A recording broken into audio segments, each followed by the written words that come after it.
Šiandien parodysim labai daug automobilių vairavimo sistemų, tiek elektrinių, tiek mechaninių. Daug labai klausimų būna tokie, manęs klausia, kuo elektroninis rankinis valdymas skiriasi nuo mechaninio rankinio valdymo.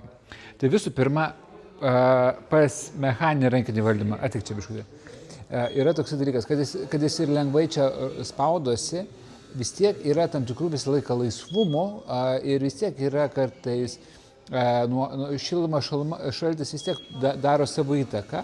Bet jis yra toksai labai patikimas, patikimumas labai aukštas, jis gyvenime niekada nesuges.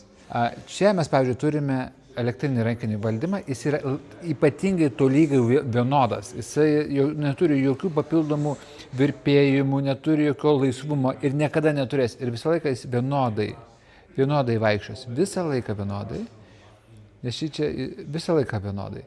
Ir jisai dar turi papildomai mygtukus, tai pavyzdžiui, yra signalo ir kruizo kontrolės. Nes elektrinė dalis leidžia čia pridėti dar įvairiausių papildomų funkcijų. Pavyzdžiui, po šitą elektrinę dalį mes gazą, pavyzdžiui, turim čia. Čia stabdis, o čia gazas. Būtent dėl to, kad elektrinė dalis, mes jau galim šitos dalykus daryti. Čia mes turime dar papildomai mygtukus įvairiausius, jeigu reikia tai posūkiai, ilgosios, signalas, trumposios. O šičia, jeigu reikia va šitas. O čia yra jau šiuo atveju pusiau ir čia mes jau turime mechaninis, tai yra mechaninis virtis eina, matot, mechaninis virtis eina, tai vadinasi, jos jau užims daugiau vietos prie kojų, jos jau truputėlį kojom trukdys ir tokiu būdu jos vis tiek turi turėti laisvumo arba tokio sunkesnio biškelio valdymo. Ir čia matot, vis tiek bus pajungimai, o šičia jau tų dalykų realiai jau nėra. Privalumas toksai elektrinių dalių, kad jie maloniau spaudosi, maloniau valdosi ir galima papildomų funkcijų visokių dar pridaryti. Mechaninio privalumas yra tai, kad jisai nesugės 1000 metų. Ir jisai yra ženkliai paprastesnis. Čia sudėtingesnis dalykas, maloniau, paprasčiau. Perina rankinio valdymo sistemą, tai čia mes galime vairuoti ir čia spausti gazą su pirštu. Tai važiuoji ir spaudi gazą. Vairą suki ir spaudi gazą. Šitas dalykas yra labai populiarus tarp lenktynininkų, kurie lenktyniauja. O čia šalia galima padaryti, kad būtų stabdis. Čia gazas, čia stabdis. Arba yra kitas variantas, galima padaryti dvigubą sistemą su tokiu perjungimu. Tai gali turėti ir tokią sistemą, kur važiuoja, čia spaudėt stabdį, čia gazą ir tokį knipšiuką perjungiat ir tada gazas pasirodo čia, o čia tik tai stabdis veikia. Tai va, bet labai įdomus yra dalykas tame, kad čia galima padaryti, kad vartai atsidarytų, čia pagal ranką prisitaiko visi dalykai. Ir šitas dalykas tikrai labai, tikrai patogus. Čia žmogus labai sunkiai valdo dešinę ranką ir dešinę koją, dėl to mes padarėm gazo pedalą su kairė koja, žiūrėkit, gazas. Su kairė koja, čia stabdis, čia gazas, čia stabdis. Čia yra užrakintas gazo pedalas. Vienas dalykas, ir kaip žmogus neturi sunkiai valdo dešinę ranką, čia yra toksai joystickas, kuris gali sukinėti. Ir žiūrėkit, o čia yra mygtukai, pavyzdžiui, žiūrėkit, papypinam, posūkį parodom į vieną pusę, į kitą pusę, nežinau, čia matai kaip filmuoja. Toliau, pavyzdžiui, šviesom galim pamirksėti, žiūrėkit, mirksėksim šviesom, matot?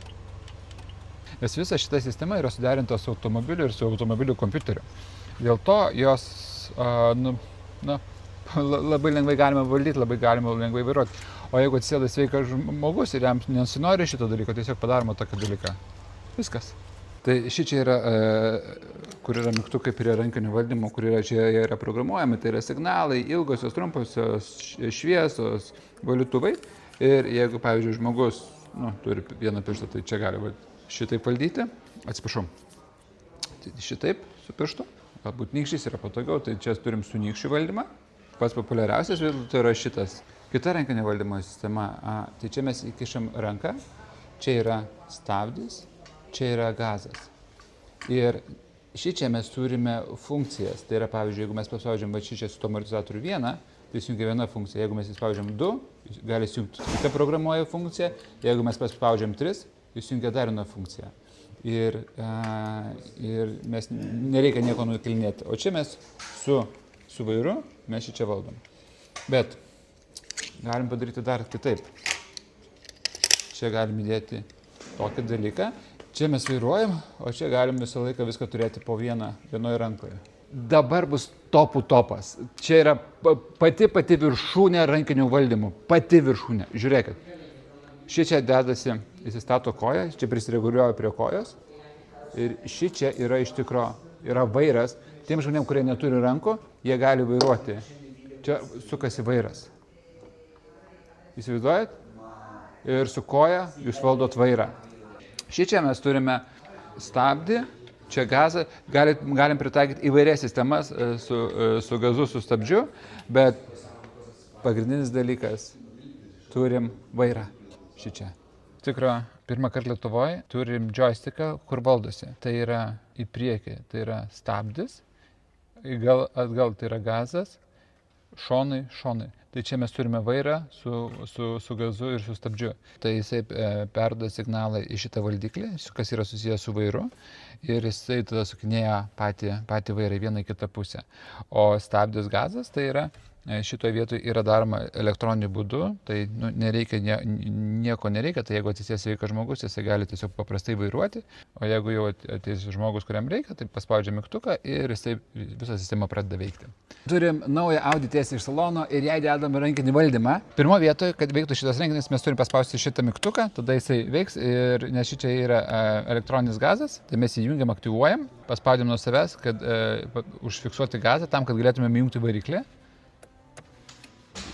Įjungiam variklį, atfiksuojam gazą ir žiūrėkit, tai čia yra taip, čia yra gazas, matot, žmogus važiuoja ir čia gali spaudyti gazą, o čia mes turim stabdį, čia spaudos taip stabdys eina, o čia yra gazas. Tai labai paprasta ir čia dar turim papildomai signalą, kad jeigu važiuoja, kas nors nutinka, čia galim paspausti pypinę, žiūrėkit. Matot, čia pipinė. Tai labai paprasta žmogui keliauti. Kita galimybė valdyti automobilio rankiniu valdymu. Klasikinis žiedas, kai važiuoja, čia yra gazas, čia yra spaudžiat gazą, sukat vairą, spaudžia gazą. Galima ir su mažesniais vairais, čia jau prisitaiko tie žiedai, o čia yra stabdis, tiesiog nuo savęs stabdis. Ir viskas. Aš papasakosiu, kaip galima gauti 100% kompensacijos tokia įrangai, kuri yra skirta žmonėms su negale. Pirmoje vietoje paskambinat mūsų konsultantui ir konsultantas viską labai aiškiai papasakos, išklausinės jūsų tam tikrų dalykų ir visą planą labai aiškiai sudėlios. Vienas iš pagrindinių aspektų yra, kad jūs per 6 metus nebūtumėt gavę kompensacijos įrangai, nes tai yra teikiama kas 6 metus šitai įrangai. Antras dalykas, turit turėti išvadą iš ATOS dėl automobilio pritaikymo. Jeigu tokius 2 dalykus padarot, turit, viskas gerai, skambinkit, jau tarsimės dėl laiko, kad jūs atvažiuotumėte ir mes viską tai galėtumėm padaryti. Trečias dalykas, jeigu kartais neturėtumėt pinigų, nes tai yra kompensacinio pobūdžio mechanizmas, tai yra jūs turit pirmą išleisti, tada jums kompensuoja, tai jeigu neturėtumėt nieko tokio, mes tiesiog jums paskolinsim tuos pinigus. Suprantu, yra labai painu suprasti, kaip vyksta visas kompensacijų mechanizmas, kas liečia neįgalių įrangų pritaikymus, kaip valstybės kompensuoja. Tikrai labai sudėtinga ir aš tikrai labai daug laiko sugaišau tam dalykų, kad suprast. Jeigu jūs norėtumėt, kad būtų viskas paprasčiau, paskambinkit mums, mes viską labai aiškiai, žmogiškai, pagal jūsų poreikiai papasakosim, kaip viską padaryti. Tikrai pakonsultuosim, kaip įrangas įsidėti į automobilius, į namus prisitaikyti, kaip prisitaikyti savo patalpas. Viskas bus ženkliai paprasčiau.